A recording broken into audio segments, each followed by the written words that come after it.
The most important conversation you'll ever have happens every night, and you sleep through it. Your dreams are the raw, unfiltered feedback from the operating system running your life.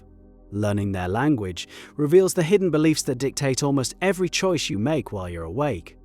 The code is right there, scrolling past your eyes for 8 hours, and ignoring it is the reason you keep getting the same results. For decades, the prevailing wisdom was that dreams are just neurological junk mail. Random signals from the brainstem firing up, with the higher brain trying to stitch a bizarre story around the noise. It was considered the mind's screensaver, a byproduct of nightly maintenance. This view is comfortable. It asks nothing of you. The strange, unsettling, or beautiful images that visit you at night can be dismissed as meaningless static, a glitch in the machine. But that view is dissolving under the weight of modern neuroscience. The brain is the most energy-intensive organ in the body. It's ruthlessly efficient. It does very little by accident, especially for a third of its operating time. Dreams are the brain's way of processing vast amounts of emotional and cognitive data. It's like a librarian sorting the day's intake, but this librarian files books based on the feeling they create, the emotional signature they carry. Logic and linear time are secondary. This is why you can dream of your childhood home, your current boss, and a talking dog all in the same scene. They are connected by a thread of feeling. Maybe it's a sense of being judged, or a feeling of comfort, or a pang of unresolved ambition. Your brain groups by emotion. So, if dreams are sorting your experiences, what exactly are they sorting for? The answer is more personal and far more important than you think.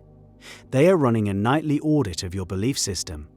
Every night, your subconscious mind takes your core assumptions about the world, about yourself, about others, about your place in it all, and it runs them through a simulator.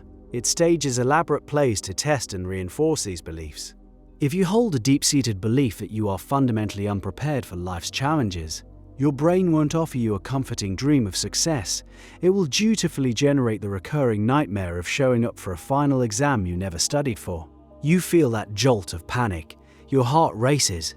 The feeling is intensely real. The dream isn't punishing you.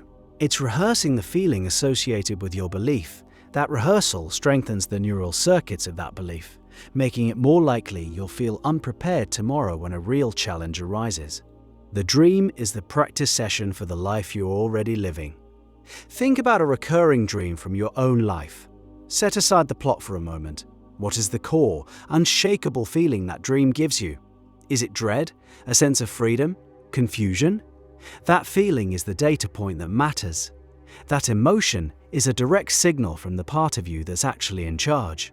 Your dreams aren't just reflecting your beliefs back to you. They are actively trying to solve problems your conscious mind is stuck on.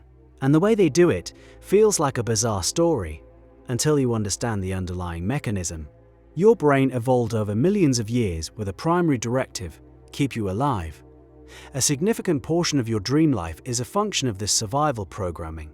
It's a sophisticated virtual reality training ground. This is known as threat simulation theory.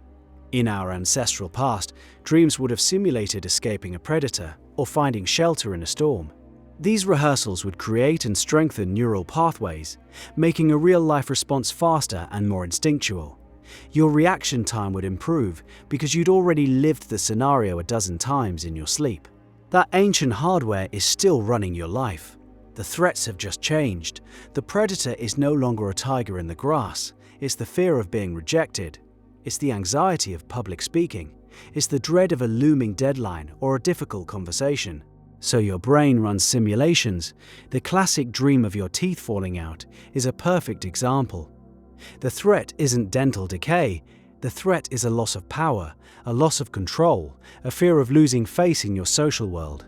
The dream is a simulation of that powerlessness. It gives you a safe place to experience the raw terror of that emotion, to process it, and to potentially find a way through it.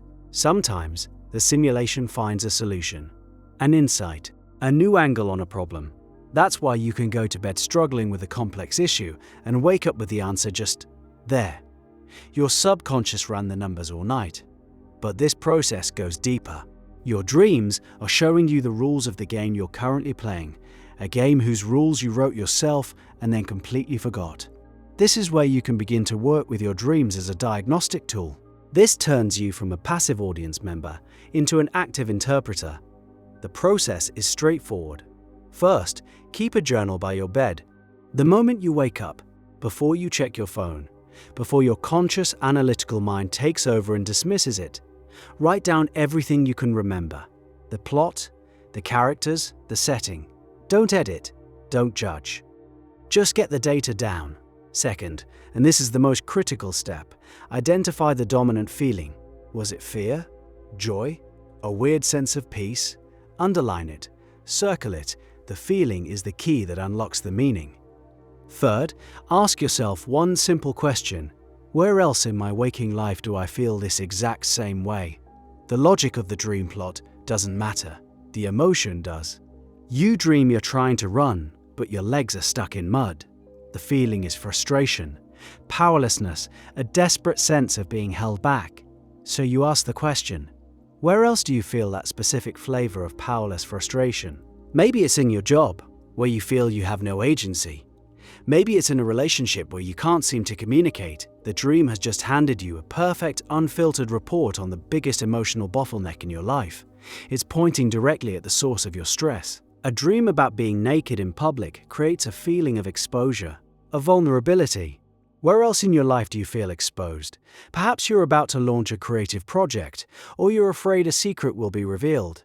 The dream is a weather report for your inner world. A client of mine kept dreaming he was in his house, a house he knew well, but he kept discovering new, unexplored rooms. The feeling was a mix of excitement and apprehension. When he asked himself where else he felt that, he realized it was in his own personal development. He knew there were parts of himself, talents and desires, that he had never explored. The dream wasn't just a fantasy, it was an invitation. It was his own subconscious telling him, there's more here. It's time to open some new doors. By paying attention, you gain access to the source code. You start to see that many of the things you consider fixed parts of your personality are just beliefs on a nightly rehearsal loop. But what if you could do more than just read the nightly report? What if you could write back? This is the frontier of dream work. Lucid dreaming. Becoming aware that you are dreaming while you are still inside the dream. For most it happens spontaneously, that moment of realization inside a bizarre scenario. Wait a minute, this has to be a dream. With practice, this awareness can be cultivated. This state changes everything. You are no longer just an actor in the play. You are the actor who suddenly remembers they are also the director. You have agency. When you are lucid, you can interact with the dream's architecture. That terrifying figure chasing you down a hallway, you can stop running. You can turn around and ask it, what do you want? What do you represent? The answers that come can be profound. The figure often transforms, revealing an aspect of yourself you've been avoiding. A fear that when faced, loses its power. One researcher who trains people in lucid dreaming tells the story of a man plagued by nightmares of a monstrous wolf. For weeks, he practiced becoming lucid. Finally, it happened. In the dream, the wolf appeared, snarling. He felt the usual terror, but this time a spark of awareness ignited. He knew he was dreaming. He turned to face the monster. Instead of fighting it, he decided to try something radical. He opened his arms and offered the wolf a hug. As he embraced it, the terrifying monster dissolved into a tiny, whimpering puppy. He woke up with tears in his eyes. The nightmare never returned.